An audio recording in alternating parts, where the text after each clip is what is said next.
नमस्कार मित्रों आज़ादी का अमृत महोत्सव इन दिनों पूरे ज़ोरों पर है और इसमें बहुत कुछ हम आत्म विश्लेषण की ओर जा रहे हैं।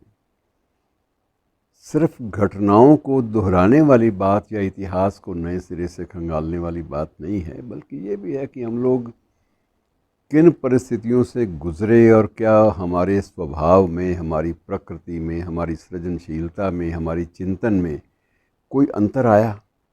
ये सिर्फ एक विश्लेषण मैं आप पे छोड़ रहा हूँ। मैं अपनी ओर से कोई कमेंट्स देने से परहेज़ कर रहा हूँ। मैं सिर्फ परिस्थितियाँ आपके सामने बयान कर देता हूँ। अगस्त का प्रथम या दूसरा सप्ताह था और ये उसी 75 वर्ष पहले की बात मैं आपसे, आज़ादी का अमृत महोत्सव जब आप मना रहे हैं तो उसी अमृत महोत्सव की पृष्ठभूमि में जाते हुए मैं आपको 75 वर्ष पहले की एक दास्तान आपके सामने आपके साथ बांट रहा हूँ। ये वो समय है जब दोनों देशों में, भारत तो था ही, पाकिस्तान एक नया राष्ट्र बना। जब एक नई कोई भी इकाई बनती है तो उसमें निश्चित रूप से ये होता है कि सामान का बंटवारा भी होता है। और सबसे बड़ी दारुण स्थिति ये थी कि जिस दिन नए देश के रूप में पाकिस्तान का गठन हुआ, उस देश के पास अपनी करेंसी भी नहीं थी, अपनी मुद्रा नहीं थी, और अपनी मुद्रा के लिए उनके खाते में, बांट में जो भी उनके पास नोट, करेंसी नोट जो उन्हें मिले, उसका वो प्रयोग नहीं कर सकते थे। और इतना समय भी नहीं था जिसमें नए जो है नोट, नई करेंसी मुद्रित हो सके, क्योंकि पहले मुद्रणालय ही नहीं था। पहली बात तो ये थी, और ये सारी चीज़ें अभी तय होनी थी। बहरहाल देश तो चलाना है, वेतन भी उन्होंने देना है, बाकी खर्च भी एस्टेब्लिशमेंट के उन्होंने करने हैं, झंडा फहराने की रस्मों पे भी बहुत सारे खर्च करने हैं, जश्न भी मनाने हैं। क्या करें? तो उस वक्त ये फैसला हुआ कि रबड़ की मोहरें लगाकर जो करेंसी हिस्से में आई है, भारत की करेंसी, भारतीय इंपीरियल बैंक की करेंसी या भारतीय रिज़र्व बैंक की करेंसी, वही उसी करेंसी के ऊपर रबर की मोहरें पाकिस्तान के नाम से स्टैंप की जाएं, लगा दी जाएं, और वो करेंसी प्रयोग में आए। जब तक नई करेंसी पाकिस्तान सरकार की या पाकिस्तान के रिज़र्व बैंक की ओर से जब तक नई छप नहीं जाती, मुद्रित नहीं हो जाती, तब तक किसी का प्रयोग स्टैंप लगा के किया जाए। तो ये स्थितियाँ थी जिनमें ये, और ये भी स्थिति थी कि हिस्से में आने के बावजूद, जितनी भी करेंसी हिस्से में आई, उसके बावजूद पाकिस्तान के पास इतना पैसा नहीं था। नव गठित राष्ट्र पाकिस्तान के पास इतना पैसा भी नहीं था कि अपने स्टाफ को और अपनी सेनाओं को वेतन दे सकें।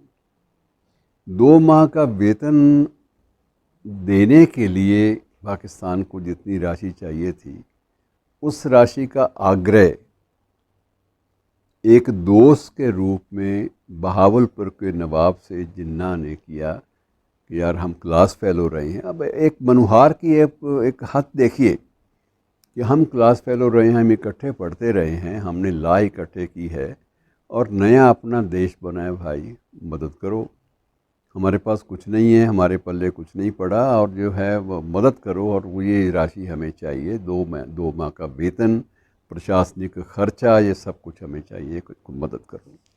और नवाब जो थे हैदराबाद, बहावलपुर के, तो उन्होंने इस बात को स्वीकार किया, इस आग्रह को, और मान रखा अपने दोस्त के आग्रह का, और वो राशि 2 महीने की किसी भी रूप में, मुद्रा के रूप में, स्वर्ण मुद्राओं के रूप में, वो सारी की सारी सौंप दी। हो गया, वक्त चल गया। अब बाकी चीज़ों का बंटवारा होना था। बंटवारे के लिए एक बंटवारा काउंसिल बनी। बंटवारा काउंसिल बनी तो उसमें 2 व्यक्ति मुख्य रूप से थे। भारत की ओर से एच.एम. पटेल, वरिष्ठ आईसीएस थे, और बाद में वही वित्त मंत्री भी बने देश के। और एच.एम. पटेल और पाकिस्तान की ओर से चांद मोहम्मद अली नामक एक अधिकारी, एक वरिष्ठ अधिकारी को उसमें लिया गया। ये दोनों बंटवारा करेंगे चीज़ों का, और बांटने के बाद ये उसकी जो फहरिस्त है वो अंतिम रूप में ये उसको रेडक्लिफ को सौंपेंगे। रेडक्लिफ आगे सरकार को सौंप देगा। लेकिन मित्रों, एक जब जीवन मूल्यों का या प्रशासनिक मूल्यों का या लोकतांत्रिक मूल्यों को जब पतन होता है, पतन की पराकाष्ठा होती है, तब क्या होता है आप अंदाज़ा लगा लीजिए। पहली बात ये हुई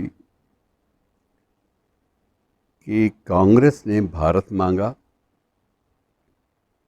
और पाकिस्तान का आग्रह था, क्योंकि भारत का तो बंटवारा हो रहा है, इसलिए भारत नाम उसको नहीं दिया जा सकता, देश का नाम हिंदुस्तान रखा जाए। और क्योंकि हमारा नाम अलग से पाकिस्तान हो रहा है, और भारत की दलील ये थी, भारतीय पक्ष की दलील ये थी कि ये जो नवगठित राष्ट्र है वो तो पाकिस्तान है, हमारा तो कहीं भी कोई नवगठन नहीं हो रहा, एक नए राष्ट्र का हो रहा है, उनको नाम पाकिस्तान दे दीजिए। हमें अपना नाम छोड़ने में और नाम को त्यागने में हमारे पास कोई तर्क नहीं है, इसलिए नाम हमारा तो वही रहेगा। चलिए, निर्णय हो गया। और उसके बाद बारी आई पैसों के बंटवारों की। जब पैसे बांटने लगे तब जांच पड़ताल हुई और फहरिस्तें बनी, सूचियां बनी, पाया गया कि अंग्रेज़ी साम्राज्य पर तो 5 अरब रुपए का कर्ज है। अब ये भी हुआ कि कर्ज का बंटवारा भी दोनों देशों के बीच में होगा। कहाँ लाले पड़े हुए हैं वेतन की और कहाँ कर्ज को भी बांटने की बात नौबत आ गई है। और उसके बाद दूसरा बंटवारा नकदी का था, स्वर्ण भंडारों का था, डाक टिकटों का था। डाक टिकटें भी बंटी, वही स्टैंप लगा लगा के वो प्रयोग में लाई गई। उसके बाद आरंभ हुआ चल अचल संपत्ति का जो एक फार्मूला तय हुआ। फार्मूले के अनुसार 80% भारत को मिलेगा, क्योंकि भारतीय क्षेत्र नवगठित पाकिस्तान के क्षेत्रफल से लगभग 4 गुना ज़्यादा था। तो 20-80 का वो 1% तय कर लिया गया। और फिर कुर्सियाँ, मेज़ें, स्टेशनरी, इन सब का भी आकलन हुआ। और ये आकलन बड़ा विचित्र था मित्रों। अब क्या बताऊं मैं आपको। कुर्सियाँ गिनी गई, मेज़ें गिनी गई, पंखे गिने गए, घड़ियाँ गिन गई, क्योंकि जब बंटवारे होते हैं और बंटवारे बिना किसी नैतिकता के होते हैं तब ऐसा ही होता है। और इस तरह से कुल एक विभाग था, खाद्य विभाग। एक विभाग का अंदाज़ा लगा लीजिए, उससे बाकी पता चल जाएगा कि वो ख़त का मज़मून भांप लीजिएगा लिफाफा देखकर। तो दूसरा ये है कि अब इसमें खाद्य विभाग के सामान की जो फहरिस्त कुल बनी वो इस तरह से थी कि 425 मेज़ें हैं, 85 बड़ी मेज़ें हैं, कलमदान हैं, साइकिलें हैं, किताबों की अलमारियां हैं, पंखे, घड़ियां, टाइपराइटर ये अलग से गिने गए सारे के सारे।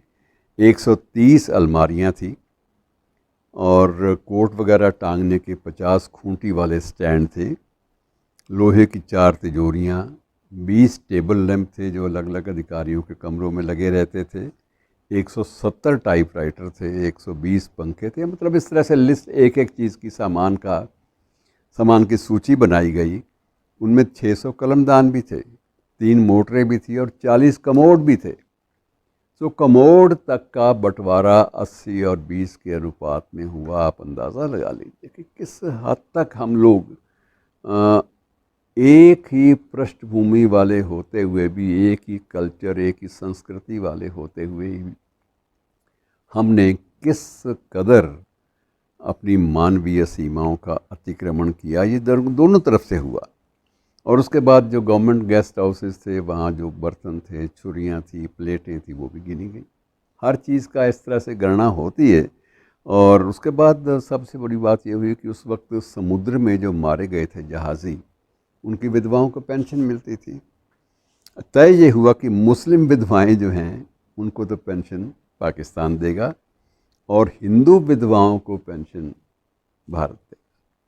अब अजीब मनस्थिति उस वक्त हमारे सामने थी।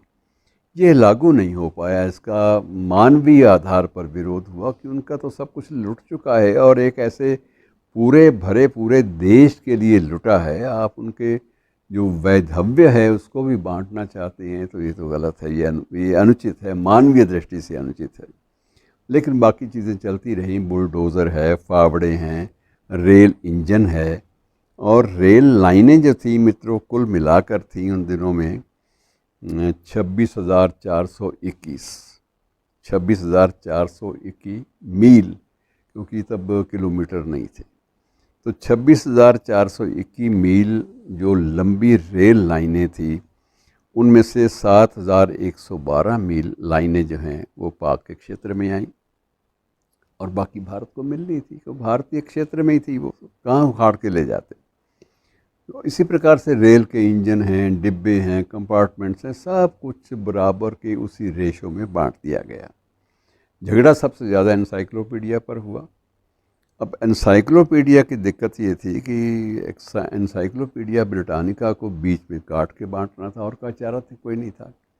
तो पूरा एनसाइक्लोपीडिया किसी भी देश के हिस्से में नहीं आया और किसी भी देश ने ये उदारता नहीं दिखाई कि ये पुस्तक का मामला है, ये तो आप एक तरफ कर दीजिए, दे दीजिए, और इसका जो मुआवजा है मुआवजे के रूप में एक और प्रति लेकर दूसरे देश को दे देंगे, बाद में तय कर लीजिए। लेकिन ये नहीं हुआ।